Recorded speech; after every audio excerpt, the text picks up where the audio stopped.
राम राम दोस्तों और मेरी माताएं बहनें, आशा है कि आप सभी के ऊपर बाबा नीम करौली जी की अपार कृपा होगी।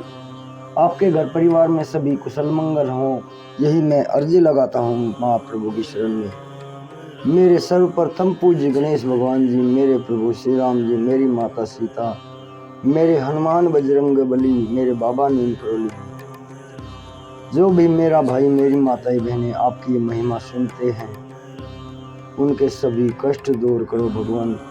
उनके ऊपर तुरंत कृपा करो, उनके घर में कभी कोई कष्ट ना आवे, सदैव सुख समृद्धि रहे भगवान। यही मेरी प्रार्थना, यही मेरी अर्जी।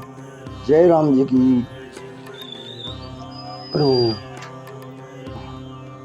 दोस्तों और मेरी माताएं बहनें, आज मैं आपको जया एकादशी व्रत कथा सुनाऊंगा। माघ शुक्ल पक्ष की एकादशी है ये जया एकादशी। बहुत ही पुण्य फल देने वाली होती है। इसे पूरा सुने और आगे भी शेयर करें। सभी देवों के आशीर्वाद से संपूर्ण पाठ आपके घर में सुख समृद्धि लाए, यही मेरी प्रार्थना। जय राम जी। जया एकादशी व्रत कथा। धर्मराज युधिष्ठिर बोले, हे भगवान, आपने माघ के कृष्ण पक्ष की 60 तिला एकादशी का अत्यंत सुंदर वर्णन किया। आप स्वदेज, अंडज, उद्विग्ज और जरायुज चारों प्रकार के जीवों के उत्पन्न, पालन तथा नाश करने वाले हैं। अब आप कृपा करके माघ शुक्ल एकादशी का वर्णन कीजिए। इसका क्या नाम है और इसके व्रत की क्या विधि है और इसके व्रत करने से क्या फल मिलता है और इसमें कौन से देवता का पूजन किया जाता है। श्री कृष्ण कहने लगे कि हे राजन, इस एकादशी का नाम जया एकादशी है। इसका व्रत करने से मनुष्य ब्रह्म हत्यादि पापों से भी छुटकारा पाकर मोक्ष को प्राप्त होता है तथा इसके प्रभाव से भूत पिशाच आदि योनियों से मुक्त हो जाता है। इस व्रत को विधि पूर्वक करना चाहिए। अब मैं तुमसे पद्म पुराण में वर्णित इसकी महिमा की एक कथा सुनाता हूँ। देवराज इंद्र स्वर्ग में राज करते थे और अन्य सब देवगण सुख पूर्वक स्वर्ग में रहते थे। एक समय इंद्र अपनी इच्छानुसार नंदन वन में अप्सराओं के साथ विहार कर रहे थे और गंधर्व गान कर रहे थे। उन गंधर्वों में प्रसिद्ध पुष्पदंत तथा उनकी कन्या पुष्पवती और चित्रसेन तथा उनकी पुत्री मालिनी भी उपस्थित थे। साथ ही मालिनी का पुत्र पुष्पवान और उनका पुत्र माल्यवान भी उपस्थित था। पुष्पवती गंधर्व कन्या माल्यवान को देखकर उस पर मोहित हो गई और माल्यवान पर काम बाण चलाने लगी। उसने अपने रूप, लावण्य और हाव भाव से माल्यवान को वश में कर लिया। हे राजन, वह पुष्पवती अत्यंत सुंदर थी। अब वे इंद्र को प्रसन्न करने के लिए गान करने लगे, परंतु परस्पर मोहित हो जाने के कारण उनका चित्त भ्रमित हो गया था। इनके ठीक प्रकार न गाने तथा स्वर ताल ठीक नहीं होने से इंद्र इनके प्रेम को समझ गया और उन्होंने इसमें अपना अपमान समझकर उनको श्राप दे दिया। इंद्र ने कहा, हे मूर्खों, तुमने मेरी आज्ञा का उल्लंघन किया है, इसलिए तुम्हारा धिक्कार है।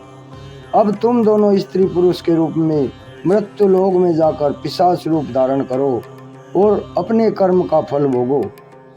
इंद्र का ऐसा श्राप सुनकर वे अत्यंत दुखी हुए और हिमालय पर्वत पर दुख पूर्वक अपना जीवन व्यतीत करने लगे।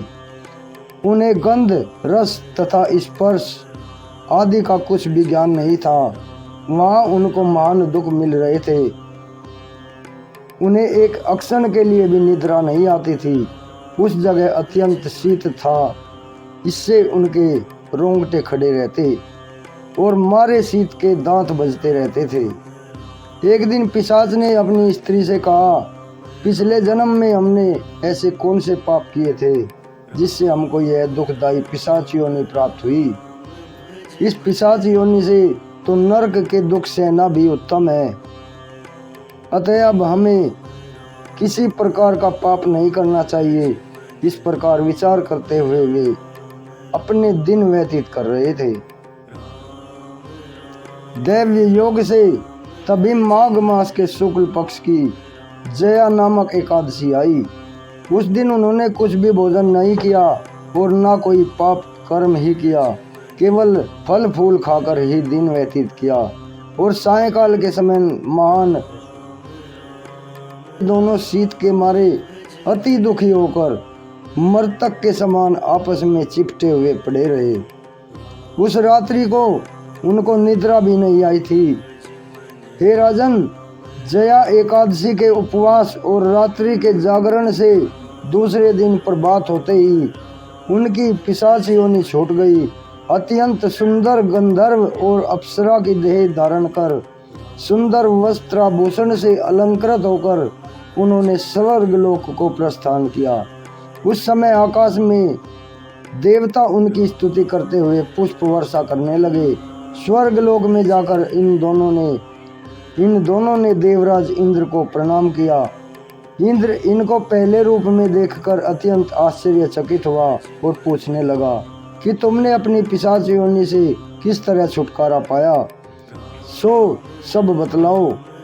माल्यवान बोले कि हे देवेंद्र,